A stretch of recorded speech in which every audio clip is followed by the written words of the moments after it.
Hi, let's have a conversation today about narratives versus facts. There's been a pattern in media recently to focus on narratives and not necessarily to provide clear facts for the audiences consuming that particular media. So let's discuss what a narrative is. A narrative is a story, it's a version of events, and narratives have been popularized by business and adopted by politicians because of their simplicity, because of their emotional appeal, and because of their memorability. So many businesses have realized that more than just selling a product, there needs to be a story behind that product to make people buy into the product. Politicians realized the success of narratives for companies such as Apple and decided to adopt them for themselves. And that is why there has been this rise in narrative information in terms of everyday politics. The difference between a narrative and a fact is that a fact is an empirical and objective metric that can be independently verified. The fact doesn't care about the version of the story that you want to tell. The fact doesn't care about the agenda that you have in addressing a particular audience. The thing about narratives is that they take a little bit of the truth and then they are used in ways to create a story which is based on a fragment of that truth, but is oftentimes not a real version or accurate version, but one that is highly beneficial to that particular entity. Let me give you an example from South Africa. If you look at the farm murders narrative, it is true that farmers have been killed on farms. That is true. The extent of that truth is that in 2019, 57 farmers were victims of murders on farms. 57 farmers is a lot of people to lose their lives. Realistically speaking, murder is one of the most horrific ways for people to die. I think that we can all agree that it's regrettable when someone is killed from murder, and it's regrettable when someone is killed as a result of a road accident, both of which are unnatural ways of dying, and ways of dying which are in no way, shape, or form predictable at the time wherein they occur. Having said that, it's very clear that taking that fact and creating a narrative that is told to the farming community that there is a group of people that is out to get them, that is out to kill them, and that is out to take their land. That is false. You start off from the truth, which is that there have been some farmers killed, and you create a version which says the reason why those farmers have been killed is political. AfriForum has done this to great effect. They have created a narrative where they started off by saying there's a white genocide in South Africa, going to the global community to tell them that white farmers were being killed by Black people.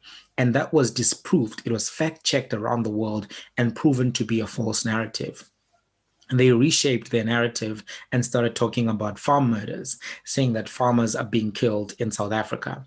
And that one liner is one that needs unpacking, because while it is true that farmers have been killed as a result of murder on farms, it is untrue that the reasons why they have been killed is because of a political agenda to kill white farmers in South Africa. That is the difference between a narrative and a fact. The Democratic Alliance has now adopted the same strategy wherein they take narratives and sell them to voter bases that they think they need to survive. And that narrative, which they have adopted as well, is the one of farm murders. Why do they do this?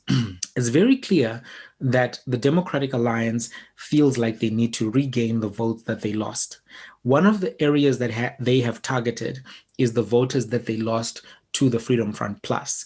The belief is they lost the voters to the Freedom Front Plus as a result of them not embracing the issues which affect the farming community and the rural white community. As a result of this, we've seen people like John Steenhuisen and Diane Kohler Bannard embracing this narrative that farm murders are indeed a thing that's happening. So they create this narrative and they fan the flames of fear in the farming community so that they can benefit from the votes and the funding.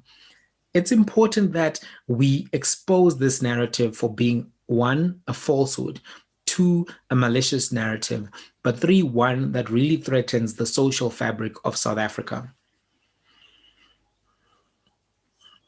What the Democratic Alliance has been advocating for is for farmers to buy guns, and in so doing, this poses a threat to the safety of people who live in the farming community.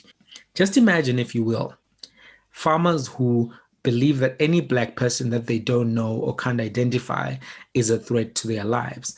That is likely to lead to more Black people being killed wrongfully than it is going to reduce crime.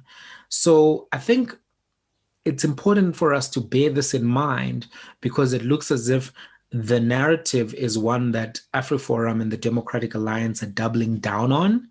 And it's a narrative that doesn't seem to be going away anytime soon. So I think it's important for us to be able to challenge it for being a false and misleading narrative and not actually a fact. But also, I think that it's important to know that the media doesn't always do a good job in dealing with narratives. And oftentimes they do give platform to misleading narratives. And we've seen that in the case of AfriForum and the Democratic Alliance being given platform to peddle this half-truth, which has adverse consequences for society. Thanks so much for watching this video. It's been an experiment. Let me know if you like them. I know I look like Professor Zeblon Vilakazi and Mbuyiseni Ndlozi right now. I'm still practicing maximum health protocols, and that obviously means that I look like a young Zeblon Vilakazi there. But thanks so much for watching. Appreciate the support. If you like this kind of content, what they normally say is please click subscribe. So I'm going to say the same thing. A subscribe to this channel would be amazing. Thank you.